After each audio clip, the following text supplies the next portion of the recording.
atimiza yote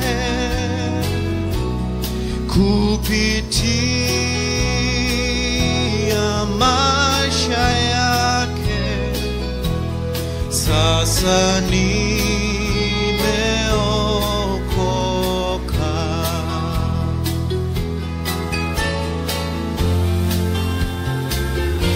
dhambi zangu kando yangu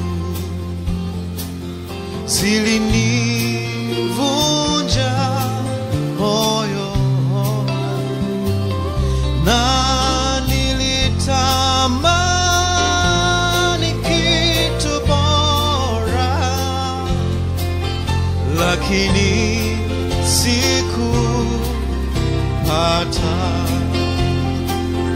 oh haleluya, nimempata atimiza yote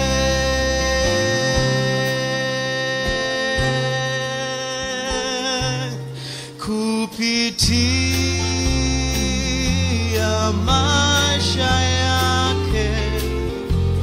Sasa nimeokoka,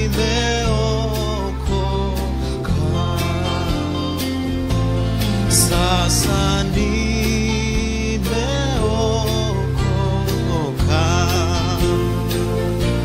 sasa nimeokoka.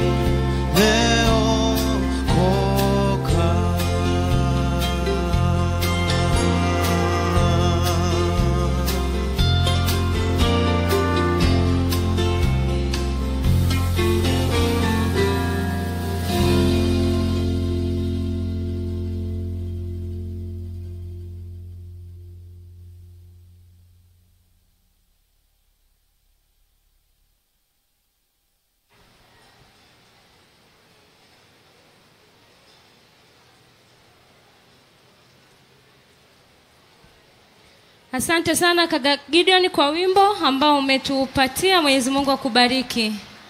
Naomba tukubaliane kitu kimoja. Tumekutana mahali hapa kwa ajili ya ibada, si ndio? Na kujifunza pamoja. Nimetangaza tusogee huku mbele kwa ajili ya ibada. Cha ajabu kuna watu kwa masikitiko makubwa kabisa tumekaa vikundi tunapiga story. Hatuzingatii kinachoendelea hapa mbele. Niwaombe kwa neema ya Mwenyezi Mungu, kama umekuja mahali hapa kwa ajili ya ibada, tuvunje hivyo vikundi huko nyuma na tuweke usikivu wetu mahali hapa. Naomba ikiwa umekuja mahali hapa kwa ajili ya ibada, naomba uvunje kikundi. Kikundi ni kuanzia mtu mmoja, watu wawili na kuendelea. Kama mmekaa wawili mna make story ambazo hazihusiani na hapa, naomba tuvunje, turejee kwenye viti vyetu, tuendelee na vipindi. Wakati huo ni muombe Neema pia afike hapa kwa ajili ya wimbo mmoja. Obuntu naona bado hayuko tayari. Kisha kaka yetu Jonas atakuja hapa kwa ajili ya wasilisho linalofuata. Neema, popote ulipo,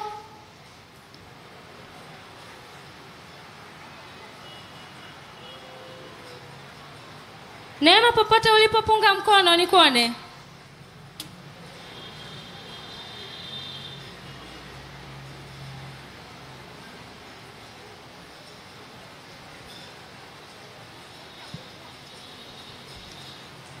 Nimepewa taarifa hapa Obuntu yuko tayari. Wakati Neema anajiandaa, naomba Obuntu karibuni.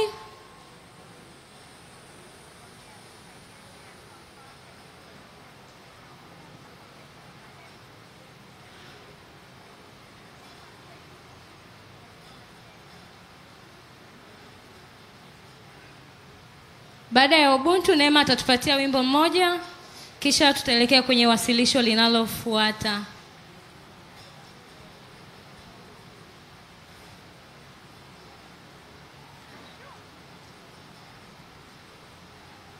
Bwana ni mwema wakati wote.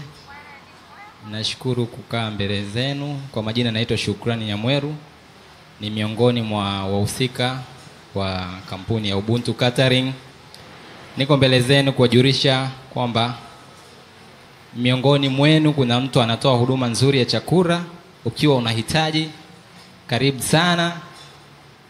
Chakula kizuri na affordable kwa kama ulivyoona.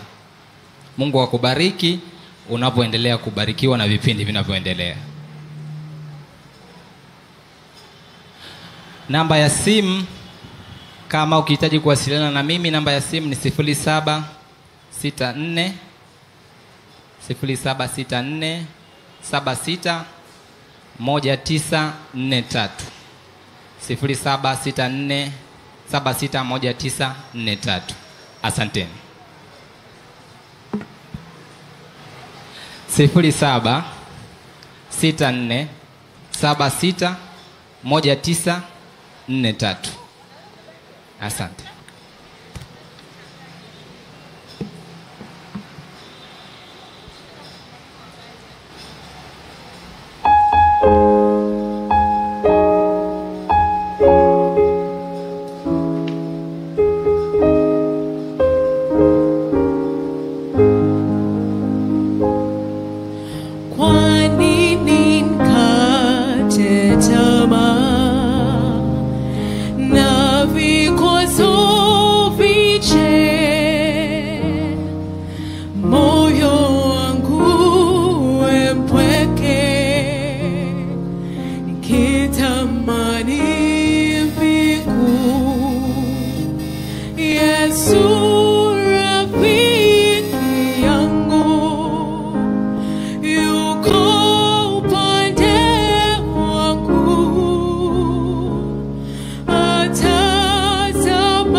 Najua ni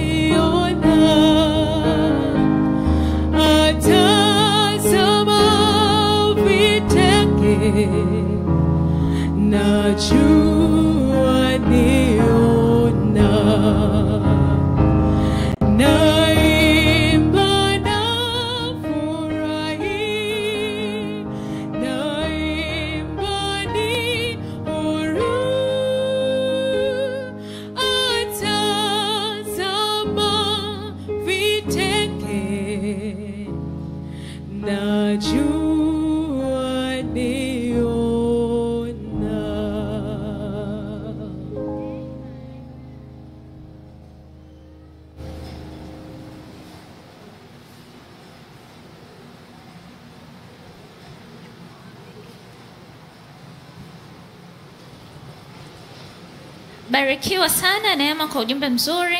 Na sasa ninapenda kumkaribisha kwenu Dr. Yonazi Senkondo kwa kipindi kinachofuata. Atatupatia wasilisho na ninapenda kutoa msisitizo tu wa kuwa makini kwa sababu kutakuwa na maswali baada ya wasilisho hili.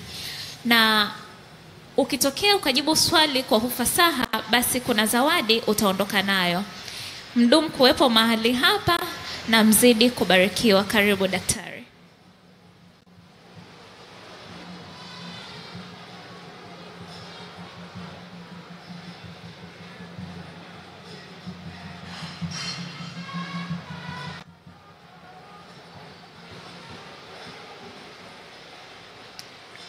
Habarini za mchana. Habarini za mchana. Tupungiane mikono. Najua tumetoka kula. Na roho ya nabii inasema a clogged stomach is a clogged brain.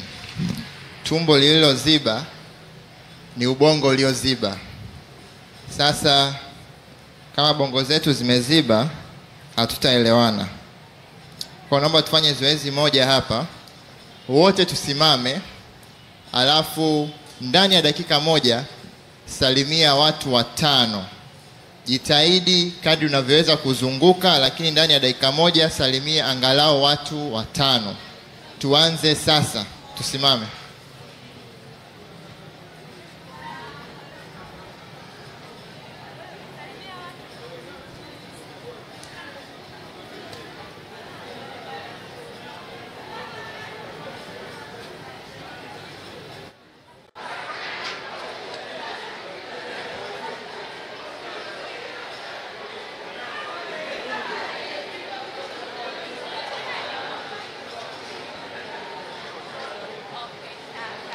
Na sekunde 30.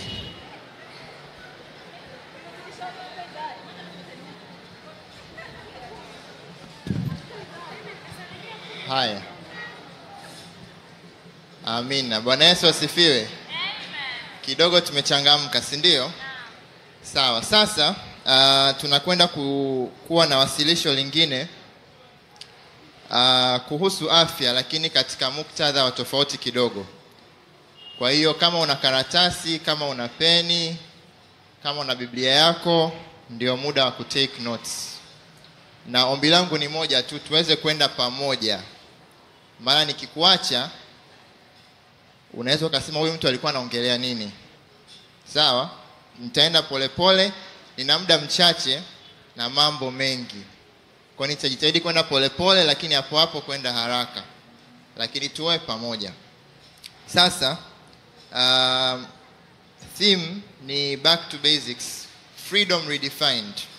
Na katika wasilisho hili tutakwenda kuona uhusiano kati ya uhuru ambao unakuwa redefined na afya na pambano kuu. Kwa vitu hivyo vitatu, uhuru, afya, pambano kuu, how are they connected?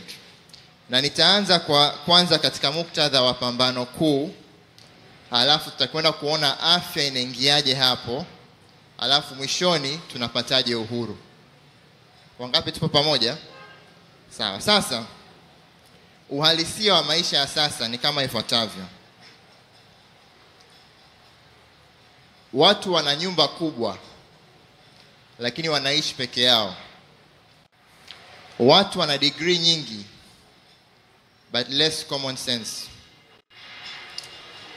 Advanced medicine, tiba ya kisasa, lakini afya mbovu. Watu wamefika mpaka kwenye mwezi, lakini jirani hawamfahamu. Watu wana mapato makubwa, lakini hawana amani ya moyo. Watu wana very high IQ, but less emotions. Watu wana maarifa mengi, lakini hamna hekima. Watu wana mahusiano mengi, lakini hamna upendo wa dhati. Watu wana marafiki wengi sana kwenye mtandao, but no best friend. Watu wana saa zenye gharama lakini hawana muda. There is lots of humans but less humanity. Je, ni kweli? Huu ndio uhalisia wa maisha ya sasa. Sasa nitakwenda ku-expound zaidi katika point moja. Tuna tiba za kisasa, lakini kwa nini afya inakuwa mbovu zaidi? Magonjwa ambayo sasa hivi tunasikia, miaka 50 iliyopita tulikuwa tuyasikii kabisa. Magonjwa ambayo watu walikuwa wanapata wakiwa na miaka 60, 70, sasa hivi mtu anapata akiwa na miaka 20. What went wrong? Tupo pamoja?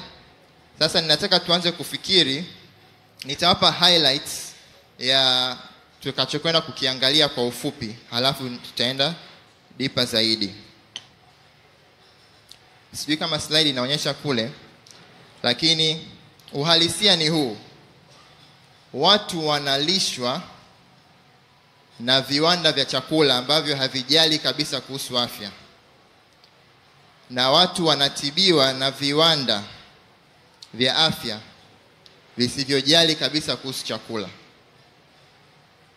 Narudia, watu wanalishwa na viwanda vya chakula visivyojali afya, na wanatibiwa na viwanda vya afya visivyojali chakula. Hizi picha nilizitoa tu mtandaoni, nikasema niviweke tu hapa niwaonyeshe. Sijaandika mimi. Mtu mwingine anasema kama daktari wako anakuandikia dawa bila kuanza kukuuliza chakula chako, namna yako ya kupumzika au kulala, mazoezi, maji unayokunywa, kama una stress au msongo wa mawazo, you don't have a doctor, you have a drug dealer. Hauna daktari, una nani? Sitatafsiri. Hippocrates ambaye anaitwa ni father of medicine, alisema miaka mingi sana iliyopita, kabla hujamponya mtu muulize kama yupo tayari kuacha yale mambo yaliyomfanya aumwe. Tupo pamoja? Thomas Edison, one of the very famous inventors wa kipindi kile, alisema daktari wa siku zijazo, the doctor of the future, hatatoa dawa nyingi, bali atawashirikisha wagonjwa wake katika kutunza miili yao, lishe, na katika chanzo na kinga ya magonjwa. Hawa sio Waadventista wa Sabato, sawa? Mark Finley anasema hatuwezi kutarajia uamsho wakati mioyo yetu inaelekea zaidi kwa wachekeshaji wa television kuliko kwa maombi. Hatuwezi kutarajia uamsho tunapovutiwa zaidi na michezo ya asubuhi kuliko ibada za asubuhi. Hatuwezi kutarajia uamsho wakati mawazo yetu yamejaa fikra za mitindo badala ya fikra za vazi safi la haki ya Kristo. Hatuwezi kutarajia uamsho tunapokiuka ujumbe wa matengenezo ya afya kiasi kwamba akili zetu zimeziba na kushindwa kutambua sauti ya Roho.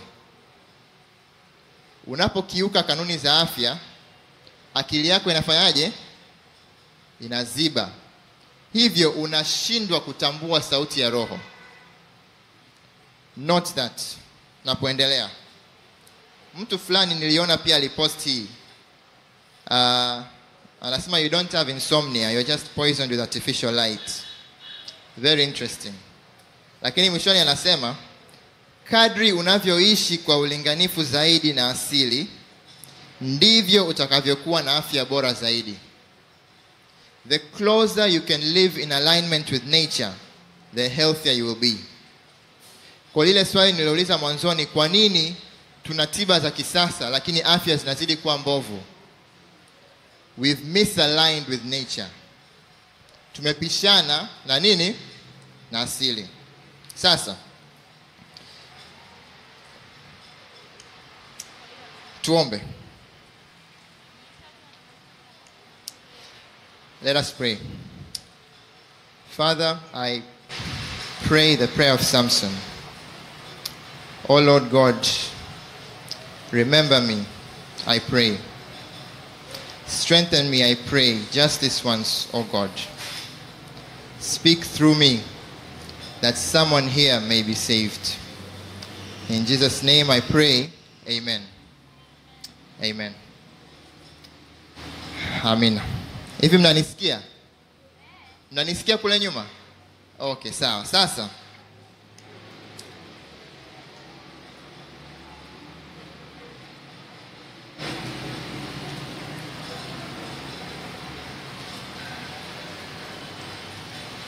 sawa. Sasa kama nilivyosema, tunaanza na pambano kuu, alafu afya, alafu uhuru tunaupataje. Nianze kwa kuuliza swali, wangapi wanaamini tunaishi katika kipindi cha mwisho wa dunia hii? Tunyooshe mikono. Sawa. Kitabu cha Manuscript Releases, Mama White anaandika hivi: kwa watu wengi, utambuzi wa nyakati tunazoishi uko mbali kama mbingu ilivyo mbali na dunia. Inaonekana kana kwamba wajibu wao wa kujiandaa kukutana na Mwokozi anayekuja upesi umesahauliwa kabisa. Mungu anataka turejee akili zetu. God wants us to come back to our senses. Anataka tutende kama viumbe wenye mantiki. To think like rational beings. Tunaoishi mipakani mwa ulimwengu wa milele. Ukisoma kitabu cha Ufunuo 6, tufungue Biblia zetu Ufunuo 6 fungu la 17, fungu la 12 mpaka 17, inasema: nami nikaona alipoifungua muhuri ya 6, palikuwa na tetemeko kuu la nchi. Jua likawa jeusi kama gunia la singa, mwezi wote ukawa kama damu, na nyota zikaanguka juu ya nchi kama vile mtini upukitishavyo mapoza yake utikiswapo na upepo mwingi. Mbingu zikaondolewa kama ukurasa ulivyokunjwa, na kila mlima na kisiwa kikahamishwa kutoka mahali pake, na wafalme wa dunia na wakuu na majemadari na matajiri na wenye nguvu na kila mtumwa na muungwana wakajificha katika pango na chini ya miamba ya milima, wakiiambia milima na miamba, tuangukieni, tusitirini mbele za uso wake yeye aketie juu ya kiti cha enzi na hasira ya mwanakondoo. Fungu la 17, kwa maana siku iliyo kuu ya hasira yao imekuja, naye ni nani awezaye kusimama? Hapa tunaonyesha kuna kundi moja la watu ambao Yesu anapokuja wanakimbia na wanatamani hata milima iwaangukie. Na swali linaulizwa, who shall be able to stand? Ni nani atasimama? Ukienda kitabu cha Isaya 25 fungu la 9, Isaya 25 fungu la 9 inasema, katika siku hiyo watasema, tazama, huyu ndiye Mungu wetu, ndiye tuliyemngoja atusaidie. Huyu ndiye Bwana tuliyemngoja, na tushangilie na kuufurahia wokovu wake. Hapa tuna kundi la pili ambao Yesu anaporudi wao hawakimbii. Wanasemaje? Huyu ndiye Bwana tuliyefanya nini? Tuliyemngojea. Underline, this is the Lord, we have waited for him. Underline, waited. Tupo pamoja? Pambano kuu ni two sides. Sawa? Either utakimbia au utasema huyu ndiye Bwana tuliyefanya nini? Tuliyemngojea. Na ndio maana ukisoma Ufunuo 14:12 inasemaje? Hapa ndipo penye subira ya watakatifu. Here is the patience of the saints. Wangapi tupo pamoja? We are building the context. Kwa twende pamoja. Sasa Mathayo 24. Mathayo 24. Wanafunzi wa Yesu walimuuliza Yesu swali ambalo nitalisoma kuanzia fungu la 3. Mathayo 24 fungu la 3. Hata alipokuwa ameketi katika mlima wa Mizeituni, wanafunzi wake wakamwendea kwa faragha wakisema, tuambie mambo hayo yatakuwa lini? Nayo ni nini dalili ya kuja kwako na ya mwisho wa dunia? Yesu akajibu akawaambia, angalieni mtu asiwadanganye. Sasa fikiri. Yesu anaulizwa swali, tuambie dalili za kuja kwako au siku za mwisho. Kitu cha kwanza ambacho Yesu anasema ni nini? Msidanganywe. Why? Fungu la 5. Kwa sababu wengi watakuja kwa jina langu wakisema mimi ni Kristo, nao watadanganya wengi. Kwa kitu cha kwanza ambacho Yesu anakitaja kama dalili ya kuja kwake ni nini? Watu kujifanya kuwa nani? Kristo. Na naanza hiyo chapter yote na matukio yote kwa kusema msifanyaje? Msidanganywe. Ukiruka fungu la 11, na manabii wengi wa uongo watatokea na kudanganya wengi. Anarudia tena mara ya pili. Utafanyaje? Utadanganywa. Ukiruka fungu la 22, na kama siku hizo zisingalifupizwa asingeokoka mtu yeyote, lakini kwa ajili ya wateule zitafupizwa siku hizo. Wakati huo mtu akiwaambia, tazama Kristo yupo hapa au yuko kule, msisadiki. Anarudia tena mara ya 3. Kwa maana watatokea makristo wa uongo na manabii wa uongo, nao watatoa ishara kubwa na maajabu, underline, wapate kuwapoteza kama yamkini hata walio wateule. Tazama nimekwisha kuwaonya mbele. Basi wakiwaambia, anarudia tena, yuko jangwani, msitoke, yumo nyumbani, msisadiki. Kwa maana kama vile umeme utokavyo mashariki ukaonekana hata magharibi, hivyo ndivyo kutakavyokuwa kuja kwake mwana wa Adamu. Kwa mara 4 Yesu anapoelezea dalili za kuja kwake anarudia msidanganywe. Watu watakuja wakijifanya nani? Kristo, wakifanya miujiza na ishara. Msidanganye, msikubali, msisadiki. 4 times. Why? Aliona kitakachotokea, na ndicho ambacho tutakwenda kukiona pia leo. Ukisoma Wathesalonike wa 2, hapa kote we are building the context ili muweze kuelewa tutakachokwenda kukiona baadaye. Thesalonike wa 2 sura ya 2 kuanzia fungu la 1.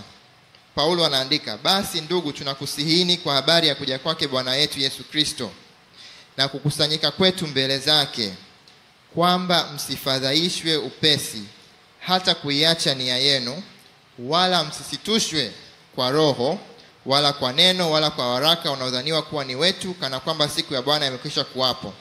Fungu la 3 anasema, mtu awaye yote asiwadanganye kwa njia yoyote, maana haiji usipokuja kwanza ule ukengeufu, akafunuliwa yule mtu wa kuasi, mwana wa uharibifu. Ukiruka tena fungu la 7 anasema, maana ile siri ya kuasi hivi sasa inatenda kazi, lakini yuko azuiaye sasa hata atakapoondolewa.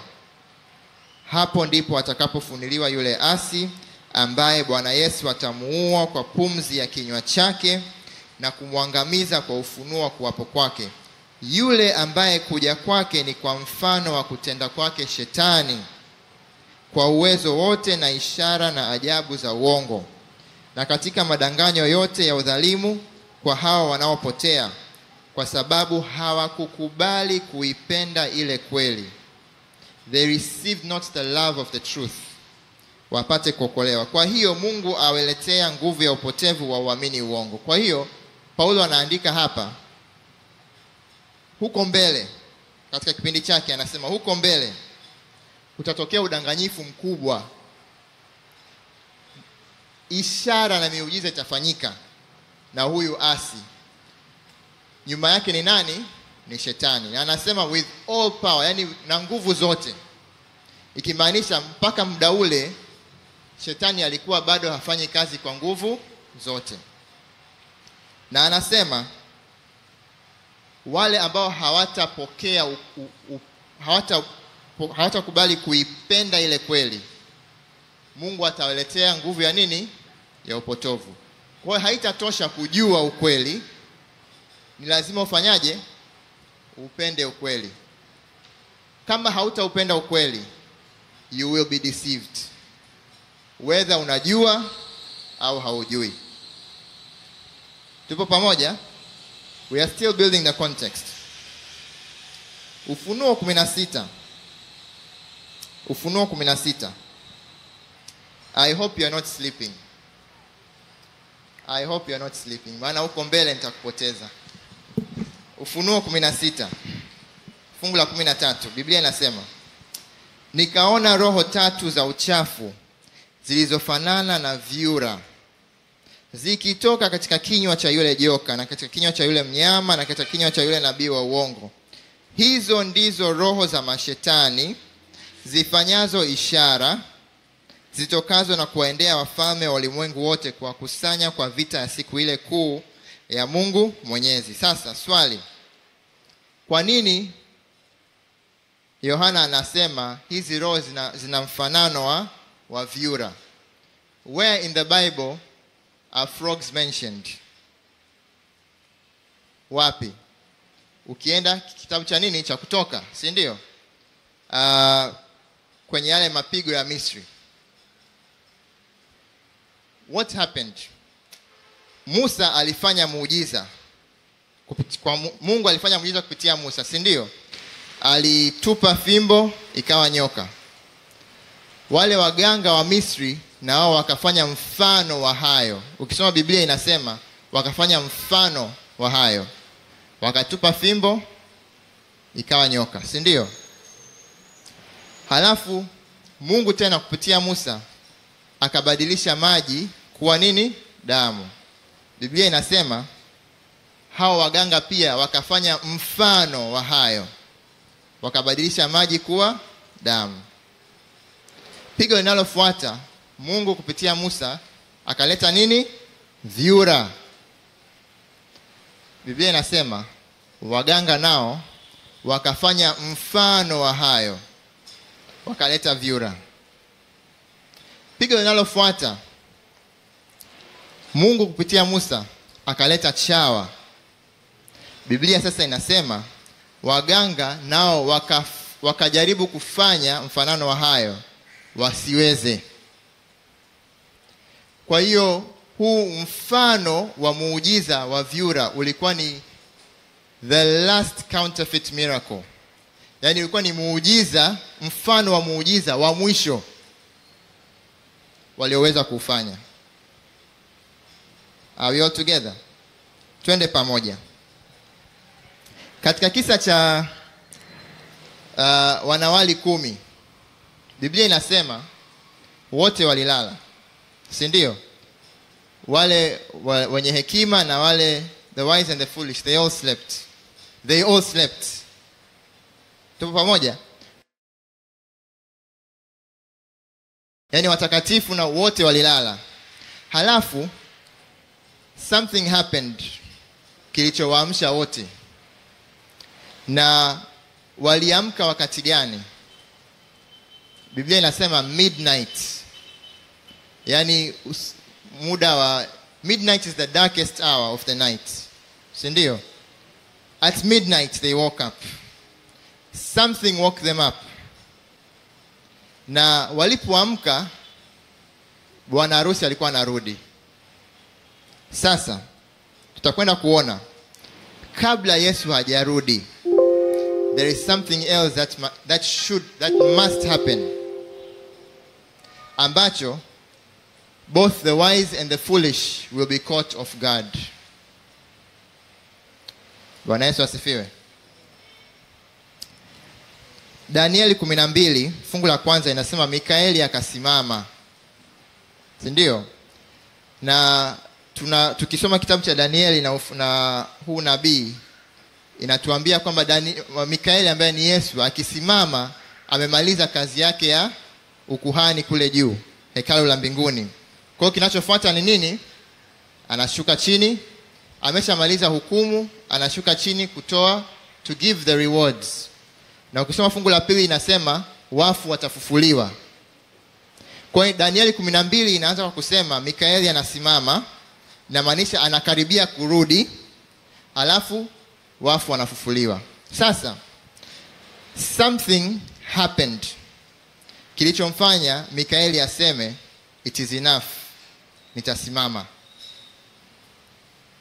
What happened? Danieli 11. Ukienda Danieli 11 fungu la 40. We are still building context. Danieli 11:40. Na wakati wa mwisho mfalme wa kusini atashindana naye, na mfalme wa kaskazini atamshambulia kama upepo wa kisulisuli, pamoja na magari ya vita na wapanda farasi. Pause. Fungua Isaya 66 fungu la 15. Biblia inasema, maana Bwana atakuja na moto na magari yake ya vita kama upepo wa kisulisuli. Hasa compare these two verses. Katika Isaya inasema Bwana, capital B, yani Mungu atakuja, na anaelezea namna anavyokuja. Lakini Danieli 11 inasema kuna huyu mfalme wa kaskazini, king of the north, anakuja kwa namna inayofanana na anavyokuja nani? Bwana. Lakini sio not the true king of the north. Utasoma kitabu cha Isaya 14:13. Shetani alisema itajiinua juu ya nini? Milima katika pande za kaskazini. Na ukisoma kitabu cha Zaburi 48 inasema kuinuka kwake mlima ule wa Sayuni, mlima Sayuni pande za kaskazini ndio mfalme. Kwa hiyo mfalme wa kaskazini halisia. Lakini Danieli 11 mfalme mwingine ambaye atajaribu kuja kwa mfano huo. Tupo pamoja? Haya. Sasa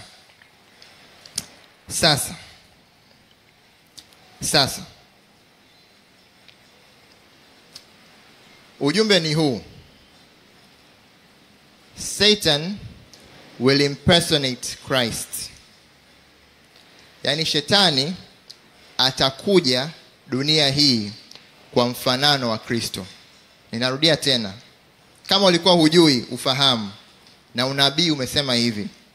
Shetani yule unayemsikia atakuja dunia hii kwa mfanano wa Kristo. Na bahati mbaya wengi wetu tutadanganywa.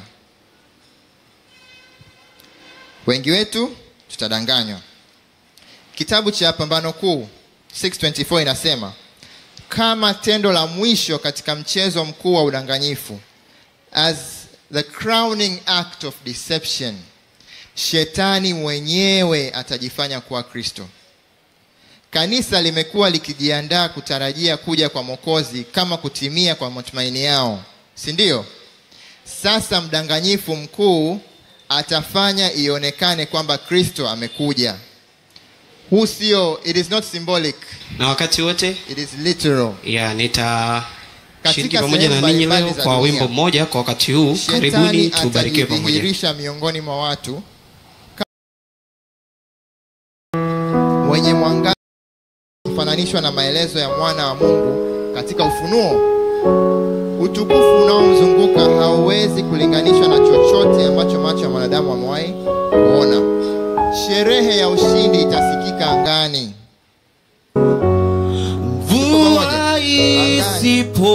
Kristo amekuja. Mapema kadri inavyowezekana nikatupe dekea chap. watu watajipiga kifudifudi kwa ibada mbele yake. Huku yeye akiinua mikono yake na kutoa baraka juu yao, kama vile Kristo alivyobariki wanafunzi wake alipokuwa juu ya dunia. Huyu ni Shetani. Sauti yake ni laini na yenye utulivu, lakini imejaa melody. Kwa sauti nzuri na yenye huruma atanena baadhi ya ukweli wa mbinguni aliyosema Mwokozi. Ataponya magonjwa ya watu. Underline. Kisha katika utu wake wa kujifanya kwa Kristo, atadai kubadilisha Sabato kuwa Jumapili na kuwaamuru wote wadhihirishe siku ambayo ameibariki. Atasema kwamba wale wanaoendelea kushika siku ya saba kuwa ni wakufuru kwa jina lake, kwa kukataa kusikiliza malaika wake waliotumwa kwao. Huu ndio udanganyifu mkuu, karibu wa kushinda. This is a great act of deception. Tupo pamoja? This is literal. Unasoma hapa, unasema hii mambo kama inaonekana kama movie fulani hivi, itatokea hapa duniani. Na narudia tena, unfortunately tumesoma, lakini atatokea na tutamwabudu. Unfortunately. Ufunuo 3 fungu la 10 inasema, kwa kuwa umelishika neno la subira yangu, you have kept the word of my patience. Kumbuka ile kundi wanasema tumemngojea, huyu ndiye Bwana tulifanya nini? Tulimngojea. We have waited for him. Mimi nami nitakulinda utoke katika saa ya kuharibiwa. Hii ni saa gani anaongelea? Ni kipindi hiki, iliyo tayari kuujilia ulimwengu wote, kuwajaribu wakao juu ya nchi. Sasa najua wengi wetu tutakuwa tunasema Biblia imesema Yesu akija mara ya pili hata kanyaga duniani, si ndio? Kwa hiyo nikimwona tu mtu anatembea tembea anasema yeye ni shetani, najua huyu jamaa nitaendelea kunani. Sasa let me give you a scenario. Mnamfahamu Yohana aliandika kitabu cha Ufunuo, si ndio? Si ndio? Sasa fungueni Ufunuo 19 fungu la 9. Ufunuo 19 fungu la 9. Inasema, naye akaniambia, huyu ni malaika anaongea na Yohana, andika, heri walioalikwa karamu ya harusi ya mwanakondoo. Akaniambia, maneno haya ni maneno ya kweli ya Mungu. Sasa fungu la 10. Nami nikaanguka mbele ya miguu yake ili nimsujudie. Akaniambia, angalia usifanye hivi. Mimi ni mjoli wako na wa ndugu zako walio na ushuhuda wa Yesu. Msujudie Mungu. Yohana ambaye alikuwa ni mwanafunzi wa Yesu, ametembea na Yesu kwa miaka 3, amepea ufunuo wa yatakayotokea mpaka mwisho wa dunia. Ameona malaika, sio Yesu, ni malaika, lakini ule utukufu it was so overwhelming. Akafanyaje? Anataka kusujudu. Unafikiri Yohana alikuwa ajui amri ya kwanza na ya pili? Alikuwa anafahamu. Tupo pamoja? Again, Ufunuo 22. Ufunuo 22 fungu la 8. Nami Yohana ndimi niliyeyasikia na kuyaona mambo hayo. Na hapo nilipoyasikia na kuyaona, na alianguka ili nisujudu mbele ya miguu ya malaika yule mwenye kunionyesha hayo.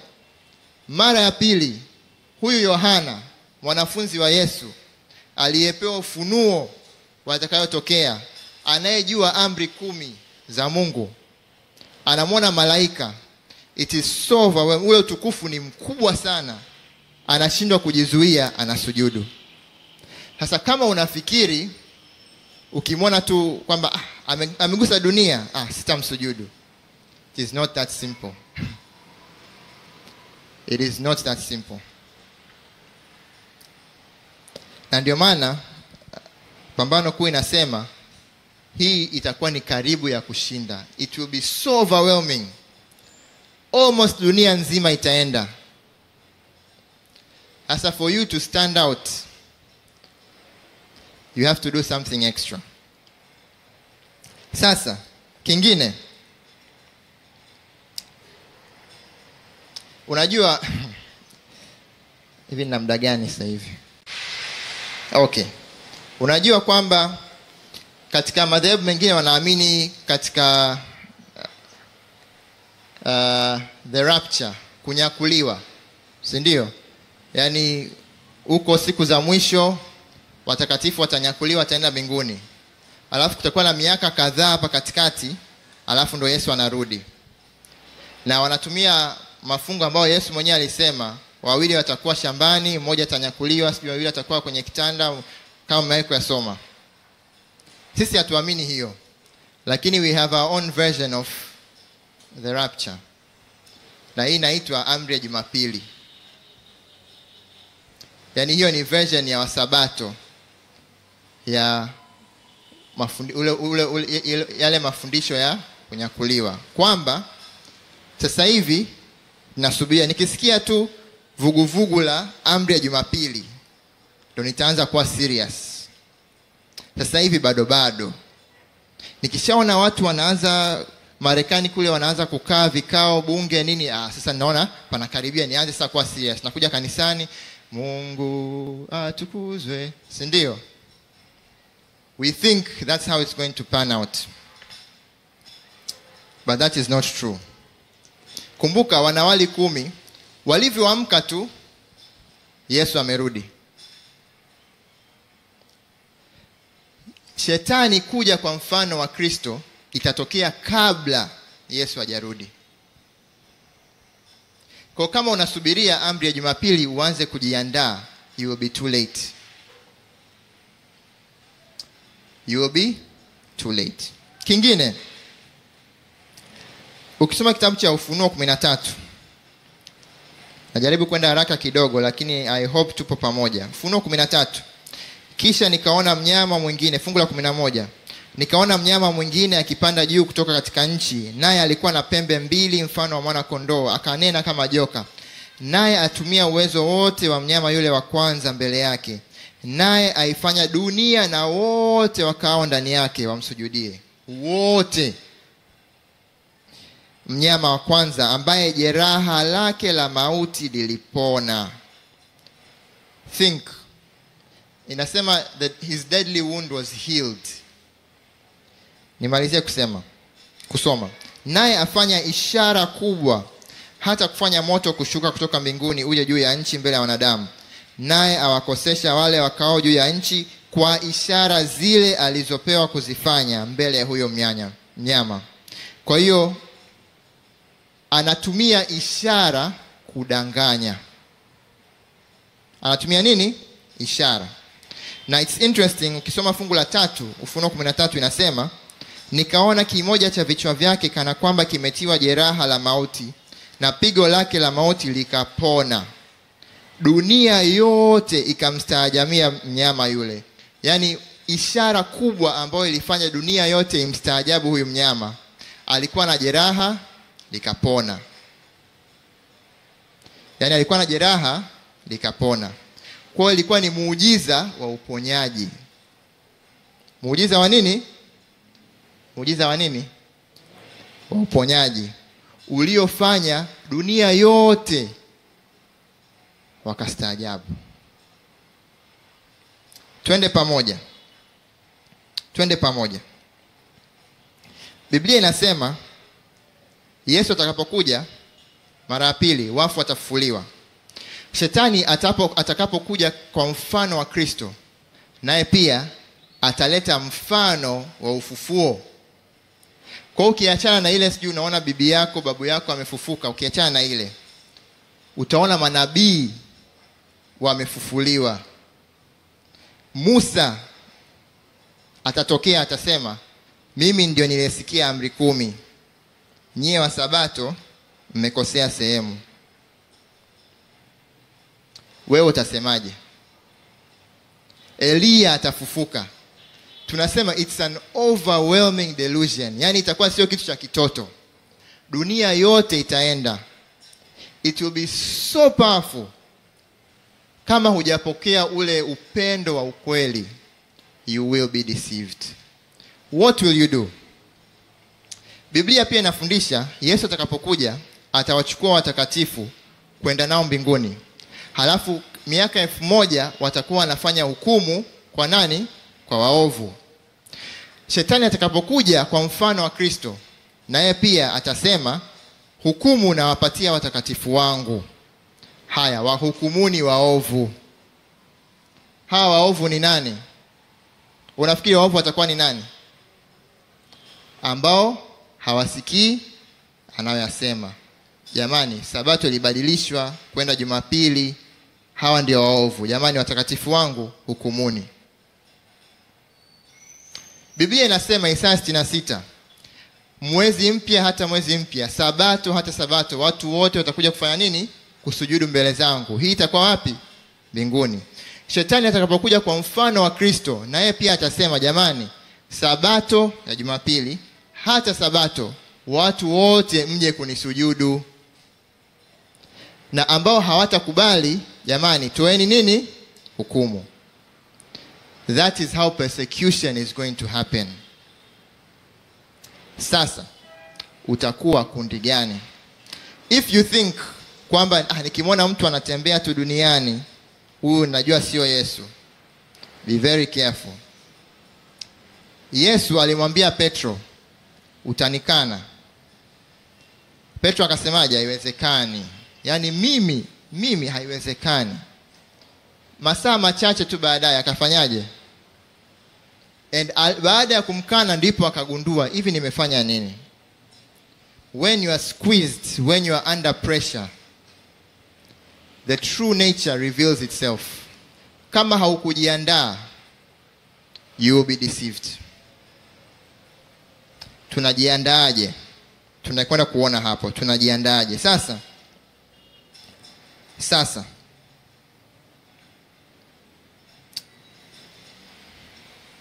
tutachukua pause kidogo. Tulikuwa tunaangalia muktadha wa pambano kuu.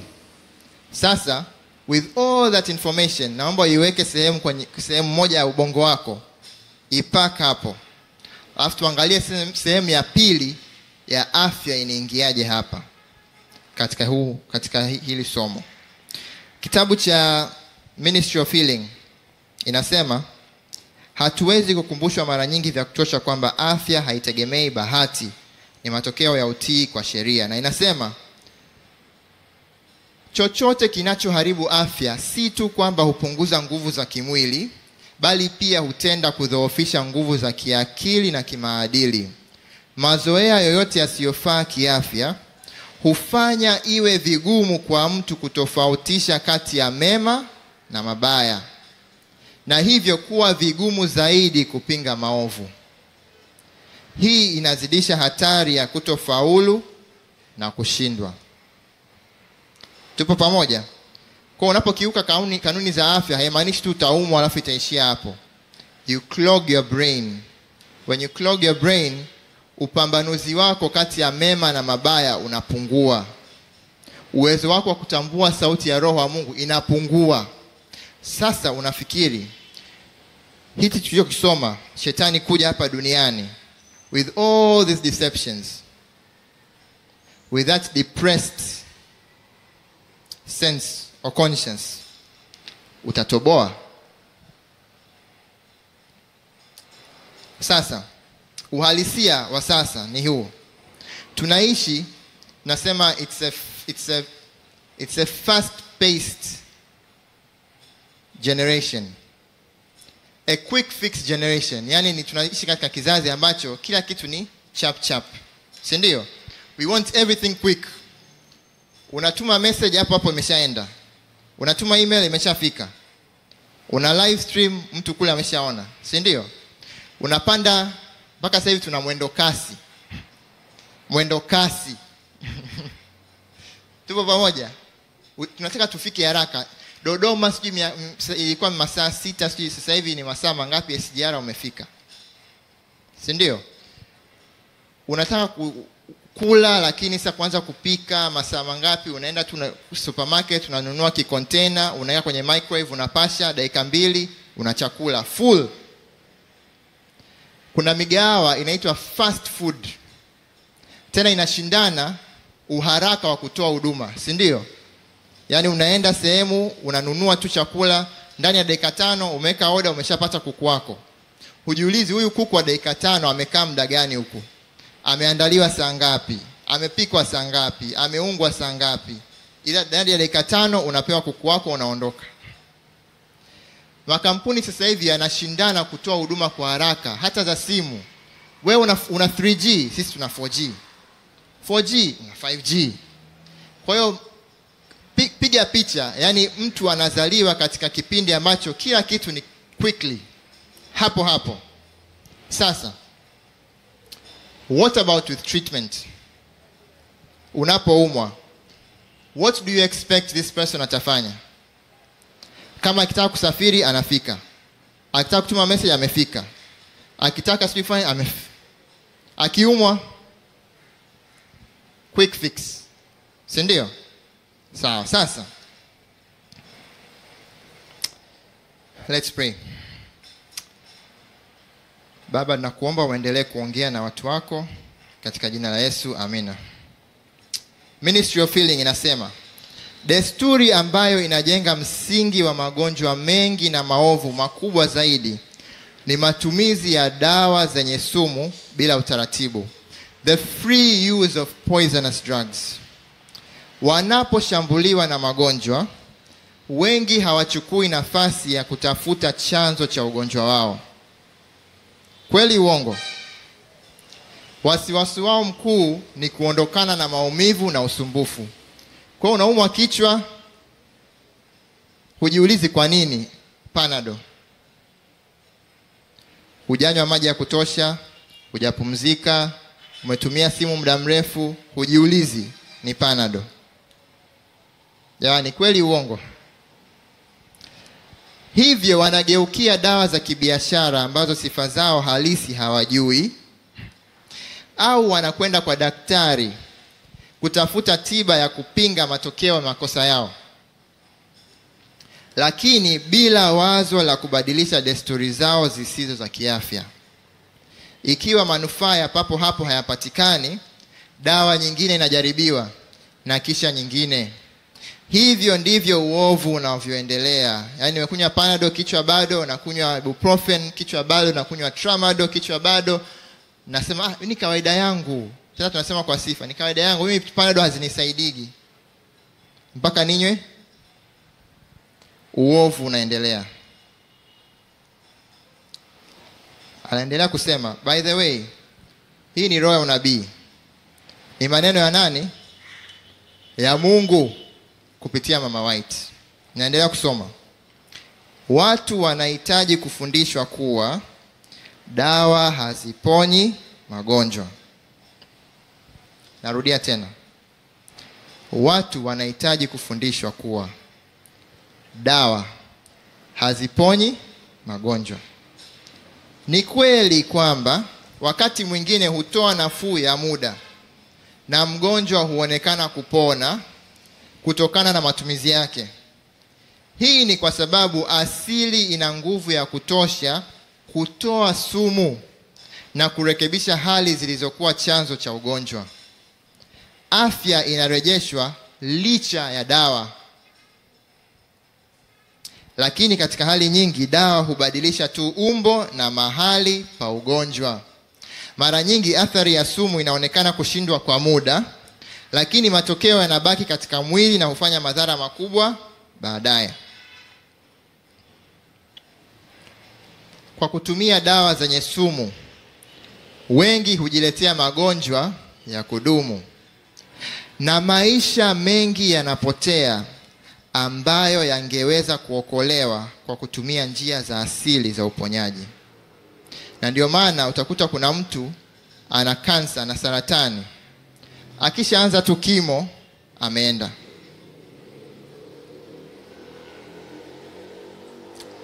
Sumu zilizomo katika dawa nyingi zinazojulikana kama tiba huunda tabia na hamu, habits, ambazo huleta uharibifu kwa nafsi na mwili. Matumaini pekee ya mambo bora ni katika elimu ya watu kuhusu kanuni sahihi. Ukweli utafanyaje? Utakuwekwa huu, nao wataufahamu kweli. Kanuni sahihi. Madaktari wapaswa kuwafundisha watu kuwa nguvu ya uponyaji haipo katika dawa, bali katika asili. Ugonjwa ni nini? Ugonjwa ni juhudi ya asili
Wale wanaoendelea kwa utiifu kwa sheria zake watafaidika kwa afya ya mwili na akili.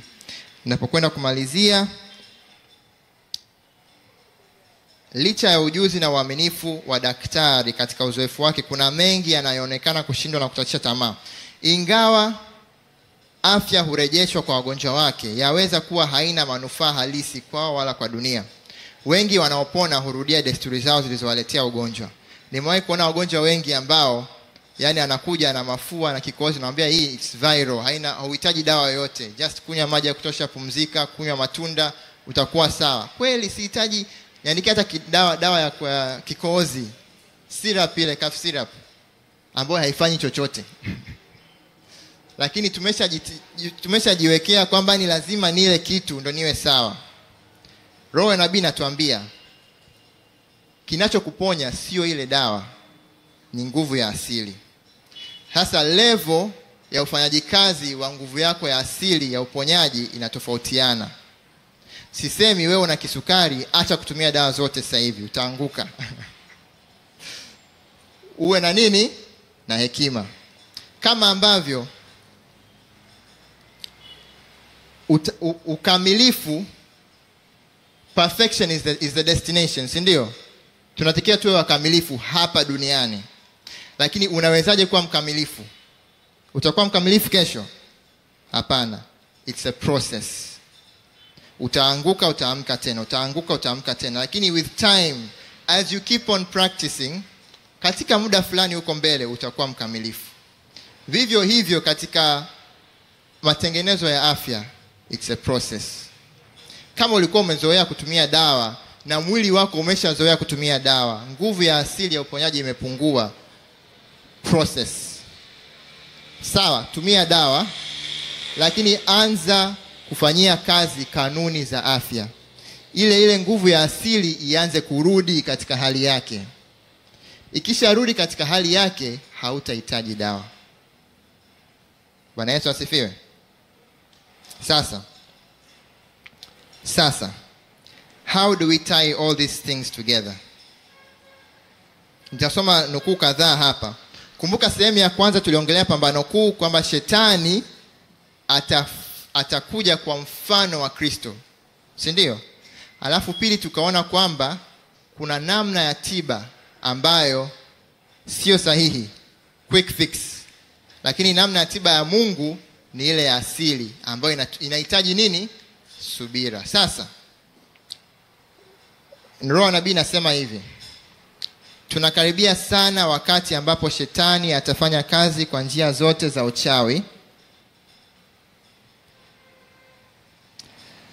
na wale watakaovutiwa na hizo sasa au kutoa idhini kidogo kwao sasa watakuwa tayari kuingizwa kufanya kazi pamoja na shetani wakati huo. Alafu inasema shetani anafanya kazi na kila mtu ambaye hayuko chini ya udhibiti wa Roho wa Mungu. Ni miujiza ya uongo ya shetani itakayowateka watu wote, na atafanya moto kushuka kutoka mbinguni mbele ya macho ya watu. Atafanya miujiza shetani, na nguvu hii ya ajabu inayofanya miujiza itateka dunia yote. Hii sasa imeshaanza, na kama ilianza kipindi cha Mama White, what about now? Mtu anayefanya kazi za miujiza kuwa kipimo cha imani yake atagundua kwamba shetani anaweza kupitia aina fulani ya udanganyifu kufanya miujiza itakayokuwa kama miujiza halisi. Kama ilivyokuwa kule Misri, walifanya mfano wa miujiza lakini haikuwa halisi. Aendelea kusema, msiruhusu siku zipite na fursa za thamani zipotee bila kumtafuta Bwana kwa moyo wote, akili na roho. Ikiwa hatukubali ukweli kwa upendo wake, Wathesalonike wa pili, tunaweza kuwa miongoni mwa wale watakaoshuhudia miujiza itakayotendwa na shetani katika siku za mwisho na kuamini. Yaani unafahamu, lakini shetani atakuja, atafanya miujiza, na wewe Mwadventista wa Sabato utaamini. How? Sijui. The same way Yohana alitaka kusujudu mbele ya malaika. Sijui how. The same way. Sasa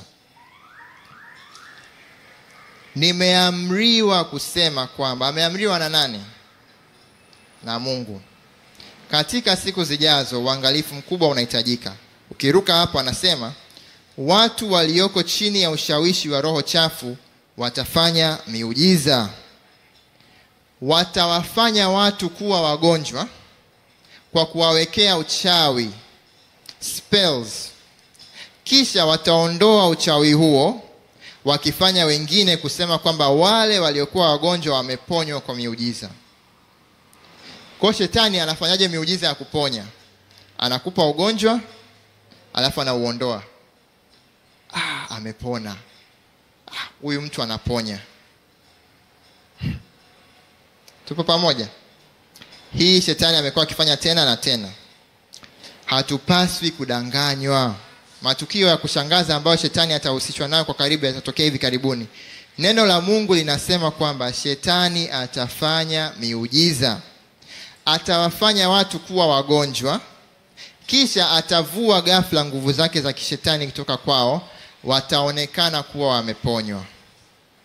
Kazi hizi za uponyaji zinazoonekana zitawaweka Waadventista wa Sabato katika majaribu. Hasa wewe ambaye, ngoja nisiseme hivi sasa. Kuna kisa fulani kilitokea, kilikuwa published kwenye magazeti ya 1960 na kitu, cha Papa John, sikumbuki namba gani, moja hapo. Na moja hapo wa sister anaitwa Sister Katarina. Huyu sister alikuwa anaumwa na alifanyiwa upasuaji mwingi. Alikuwa na shida kwenye some problems kwenye gastric, akafanyiwa operation, lakini bado akawa haponi, akawa anazidi kudhoofika.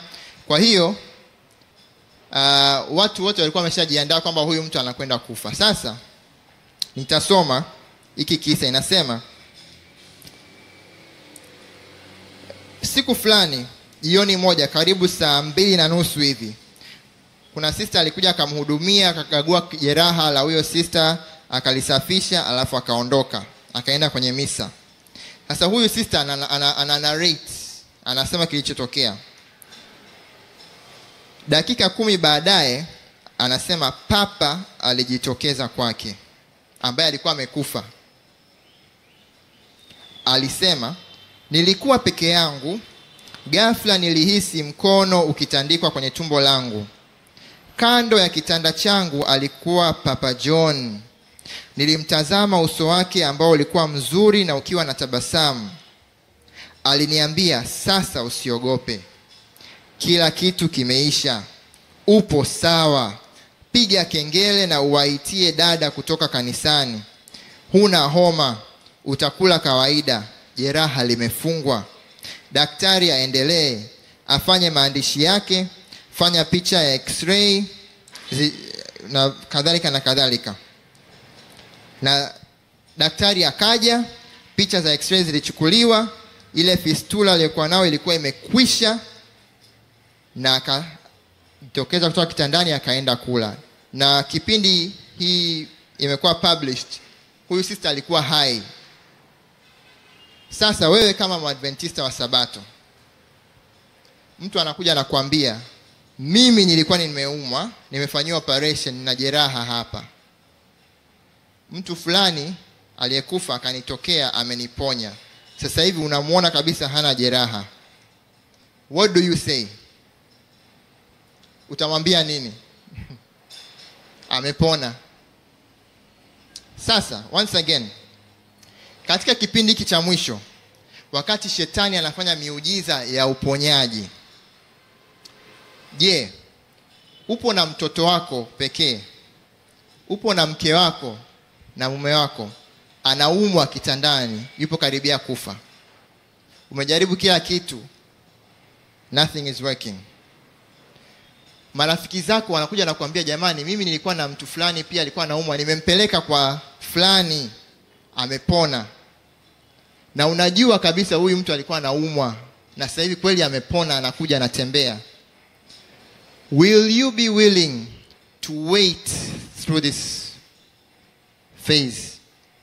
Utakuwa tayari mtoto wako afe kuliko kwenda kumpeleka kuponywa na shetani? Will you be willing to wait Je, utasubiri? Sasa kama unafikiri ulikuwa hauwezi, yani muda wote everything is just quick fix, alafu katika kipindi hiko ghafla umepata utakatifu, utaanza kuwa na subira, utasema usijidanganye. It does not work that way. Sasa napokwenda kumalizia,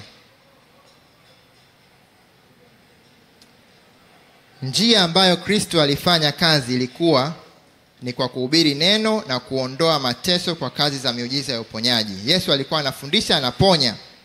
Lakini nimeamriwa kwamba hatuwezi kufanya kazi kwa njia hii sasa, kwa sababu shetani atatumia nguvu yake kufanya miujiza. Watumishi wa Mungu leo hawawezi kufanya kazi kwa njia ya miujiza, kwa sababu kazi za uongo za uponyaji zinazodai kuwa za kimungu zitafanywa. Shetani ameshavamia hii industry ya miujiza. Kwa Mungu anaendelea kusema, kwa sababu hii Bwana ameainisha njia ambayo watu wake wanapaswa kuendeleza kazi ya uponyaji wa kimwili. Na ni njia gani? Kufanya kazi na ile nguvu ya asili. Unapofanya kazi na hii nguvu ya asili, sio kitunguu kinachokuponya, ni Mungu. Kwa hiyo whether unatumia kitunguu, Mungu amekuponya. Huo ni muujiza. Tupo pamoja? Umetumia maji, Mungu amekuponya. Kwa hiyo Mungu bado anaponya, lakini ile miujiza ya pona amepunguza. Sasa hivi amefungua namna nyingine ya uponyaji katika siku hizi za mwisho. Kwa nini? Kwa sababu siku mbeleni shetani atakapokuja atafanya miujiza. Na kama wewe ulizoea miujiza ya unakunywa dawa, muujiza umepona, you will be deceived. Bwana Yesu asifiwe. Napokwenda kumalizia ya mwisho kabisa, are you willing to wait? Are you willing to wait? Quote ya mwisho alafu nitafunga hapa, inasema katika Pambano Kuu, ni wale tu ambao wamekuwa wanafunzi wa bidii wa maandiko na ambao wamepokea upendo wa ukweli watakuwa na kinga dhidi ya udanganyifu wenye nguvu unaoteketeza dunia. Kwa ushuhuda wa Biblia, hawa watamgundua mdanganyifu katika mavazi yake. Kwa wote, wakati wa majaribio utakuja. Kwa nani? Wote. Kwa kuchujwa kwa majaribu, Mkristo wa kweli ataonekana. Tunarudi tena katika fungu la Isaya 25 fungu la 9. Hili kundi ambalo halitakimbia Yesu atakaporudi, watasema, huyu ndiye Bwana tuliyemngojea. They have already practiced patience even in treatment, kiasi kwamba katika kipindi hiki cha deception their minds are already firm. Nitasubiri. Sawa, mponywe, mimi nitasubiri. Yesu atakapokuja watasema, huyu ndiye Bwana tuliyemngojea. Mungu atusaidie tuweze kuishi sasa katika muktadha wa afya, tuweze kushirikiana na nguvu zetu za asili za uponyaji, ili tuweze kujiandaa kukabili the overwhelming delusion, muujiza wa uponyaji wa shetani mwenyewe. Nanyi mtafahamu kweli, na kweli utawaweka huru. Mungu awabariki. Tuweze kuomba. Tuombe. Baba yetu na Mungu wetu, tunasema asante kwa neno lako, na kuomba Roho wako aendelee kunena na kila mmoja wetu hapa kwa namna ambayo anaelewa huu ujumbe. Tusaidie tuweze kufanyia kazi, uweze kufanya kazi na kutuwezesha kusecure wokovu wetu. Tusaidie Mungu, tukinge dhidi ya udanganyifu mkubwa utakao kwenda kutokea hivi karibuni hapa duniani. Nasema asante, endelea kunena nasi katika jina la Yesu. Amina.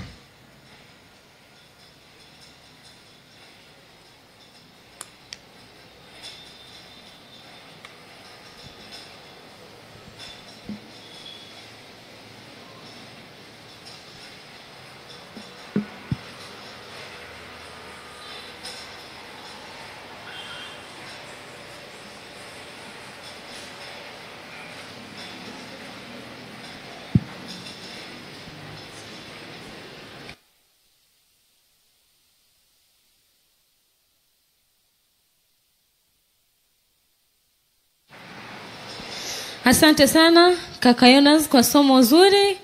Kama kawaida tuna maswali. Naomba tutunze majibu yetu maana maswali ninayo hapa. Naomba nimkaribishe Eric Msuguli aje hapa kwa ajili ya kutueleza jambo fupi muhimu, alafu tutarudi kwenye mjadala wa maswali na majibu.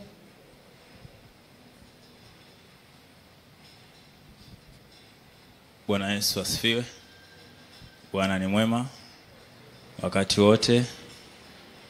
Tuko hapa na tumepata ugeni wa mwenyekiti wa ECTC, mwenyekiti wa jimbo la Mashariki Kati mwa Tanzania wa kanisa la Adventista wa Sabato. Amepita mahali hapa na akapenda kutoa neno fupi and then tutaendelea. Mchungaji Bambaganya, karibu.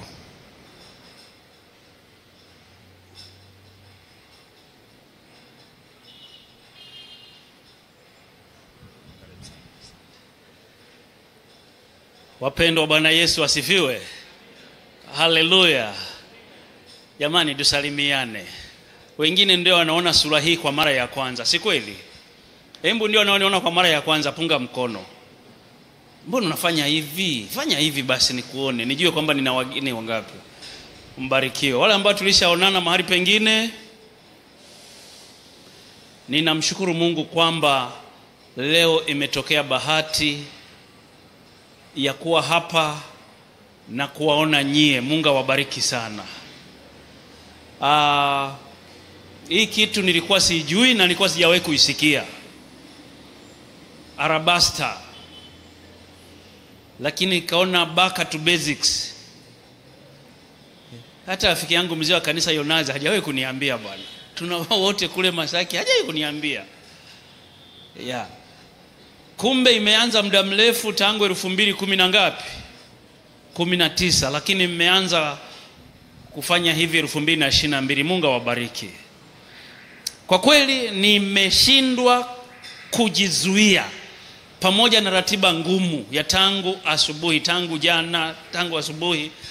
Yani ninaenda ninarudi mpaka nirudi kuwasalimia hawa watu wa Mungu. Ngoja niwaambieni, ninapoona kanisa hili, you are the church. Haleluya. Nyie ni nini? Kanisa. Wewe najua Mungu kuna wazee wa kanisa. Yonaje, si mzee wa kanisa? Kabla hajawa mzee wa kanisa nilimfahamu. Siku tunakutana mara ya kwanza sema ni mzee, nikasema haleluya. Nyie ndiye nguvu ya kanisa. Na niwaomba niwaambie, nyie ndio cream tulio nayo. Leo mnaweza msiwe na nafasi kubwa ndani ya jamii, lakini in a long run nyie ndio mtakuwa top players katika sehemu tofauti tofauti za kanisa. Kweli si kweli? Ni kweli si kweli? Mkiondoka na nguvu hii ya kujikita kwenye neno la Mungu, hamtayumbishwa. Hamtayumbishwa. Tumekuwa na shida ya vijana ambao hawajawa na mizizi katika neno la Mungu. Upepo ukija wameondoka, hiki kija kimeondoa. Lakini nimeguswa sana na nyie. Mungu awabariki. Mungu awabariki. Na ninatamani muete na watu wengine, wale vijana wengine wa vyuo vikuu na walikwisha maliza, waingie humu katika kuweka mizizi ya neno la nani. Na mnajifunza mambo ambayo mengine hata makanisani hakuna nafasi ya kujifunza hayo. Hili somo nalofundisha Yonazi ni juzi tu nilikuwa nalisoma. Sasa nashangaa, nikawa namwambia David, anasema Yonana anayefundisha, kaniambia Yonazi. Kaambia Mungu ambariki. Na bahati nzuri nishakufuata kwenye mtandao nikaona. Yaani wapendwa, ni kipindi ambacho tunatamani vijana wenye kuelewa kanisa lao, wenye kuelewa mafundisho yao, wasiofuata mkumbo. Akisema ndio anamaanisha kwamba ameelewa. Haleluya. Ndio mtakao simama na kulitetea kanisa, wapendwa, katika vurugu hizi. Msiwe bendera fuata nini? Upepo. Wewe ni Mwadventista Msabato, unaelewa kwa nini mimi ni Mwadventista. Sio ikitokea mtu mmoja ameleta maneno ya uasi kanisani na wewe kijana umekulia humu unafanya nini? Simosha vikundi vya uasi. Mtu anakuja, mtu anadanganya, kanisa limeasi, kanisa ifanya hivi, mambo hivi. Yaani wapendwa, nimeguswa na nyie, sijui nisemeje. Mungu awabariki. Na ninaomba viongozi, viongozi simameni wa Arabasta. Viongozi simameni, njoni hapa mbele. Njoni hapa mbele. Na wale wakufunzi wenye mada ambao mko mnafundisha leo, mje hapa mbele. Viongozi hata kama uko mbali, njoo.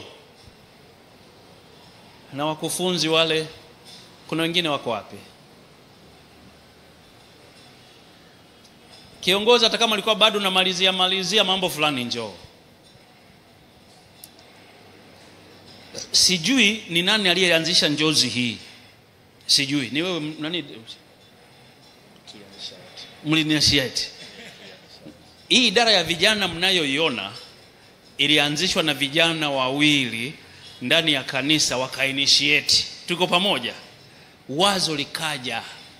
Baadaye wakaanza program kama hizi ndogo ndogo. Baadaye likakua, likapokelewa na General Conference. Hamjaelewa hiki kitu mlichokianzisha.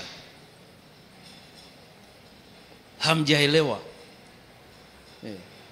Yawezekana nafikiri ni njozi tu ilikuja, lakini naiona ina impact kubwa. Nimeshauliza, hiki kitu kimekaaje? Kina kiwiriwiri, kina kichwa na miguu? Wakaniambia ndio, kichwa kiko kwenye PCM. Si ndio Public Campus Ministry. Nimeshaona kichwa. Haleluya. Hamjui kwamba hiki kitu kinaweza kuwa sehemu mojawapo ya ingredient muhimu kwenye PCM. Na ikaenda mpaka kwenye idara ya vijana. Mungu awabariki kwa kuwa na njozi hiyo mlioanzisha. Mungu awabariki wote mliokuja. Mimi sina neno zito la kuweza kuonyesha kwamba nimethamini sana hiki mlichokifanya, na nyie mliokuja ninajua kila mnapokutana hamuondoki kama mlivyokuwa. Haleluya. Yonazi hapa ameshafungua. Tuna wasabato wengi wanaenda kuchukua mafuta ya upako. Mnajua hilo? Kuchukua na udongo na kila kitu. Mnaona? Baada ya kusema hayo, nisiwapotezee muda na mimi na haraka, ninaomba tusimame tuombe, niwaombe na wa vijana, viongozi. Tuombe. Baba wa mbinguni na Mungu unayetupenda, tuseme nini kwa ajili ya siku ya leo na kwa ajili ya vijana hawa? Uliweka njozi ya kuwa na kitu cha kuwakusanya pamoja kwa ajili ya kutafakari juu ya neno lako, na zaidi back to basics, kurudi kwenye misingi ya neno lako. Jina lako litukuzwe. Najua si wao, ni wewe uliyeweka njozi hiyo vichwani mwao kusudi wajaze pengo katika mahali ambapo hawawezi kufikiwa na watu wengine. Kwa vijana hawa, Baba, ninaomba uwabariki viongozi hawa. Endelea kuwapa njozi katika kutimiza lile ambalo umeliweka ndani yao. Asante hata kwa ajili ya wakufunzi wanaojitoa kutoa masomo haya. Lakini Yesu, niseme nini kwani kwa ajili ya kirimu ya vijana hawa? Ni vijana wako Yesu. Angalia, wengine wako vyuo vikuu, wengine wamemaliza, wengine wako makazini tayari, lakini wanaona ni jambo la pekee kuja kukaa na kujifunza, kutafakari neno lako. Baba, jina lako litukuzwe kuwa na vijana wa namna hii katika kizazi hiki. Maana wangekuwa kwenye starehe, wangekuwa kwenye vurugu za Jumapili, kuna maharusi, kuna kitchen party, kuna tafrija nyingi na outing nyingi, lakini wamechukua siku nzima kukaa hapa. Baba, uwabariki. Hata wale ambao hawajapata njozi zao lakini wanakuomba Mungu gatimize. Wale ambao wana mambo fulani wanayoyaweka mbele zako kila siku, Yesu ukajibu. Hata kama kuna vijana wanapitia kwenye changamoto mbalimbali unazozijua, Baba, kwa kuwa tu wanatenga muda kukutafuta wewe, ninakusihi ukawainue nuru ya uso wako. Jioni ya leo basi naweka mikononi mwako vijana hawa. Baba, lile lengo ulilokusudia wakusanyike hapa ukalitimize, na ukawabariki kuwafanya kuwa vijana imara katika imani katika kanisa lako, kuchukua sehemu ya mizigo ya utumishi katika kanisa lako, lakini ukiwaandaa kwa ajili ya maisha ya sasa kuwa baraka kwa jamii, kwa familia zao, kwa wazazi, kuwa na familia nzuri baba, familia zenye afya ya kiroho na zenye mafanikio ya kawaida ya maisha haya, lakini ukiwaandaa kwa ajili ya uzima wa milele. Jioni ya leo naweka mikononi mwako, na unapoendelea na programu za mwisho uwe pamoja nao kwa jina la Yesu ninaomba, amina. Bwana wabariki, Bwana waangazie nuru ya uso wake, msonge mbele msirudi nyuma. Asanteni sana jamani. Sasa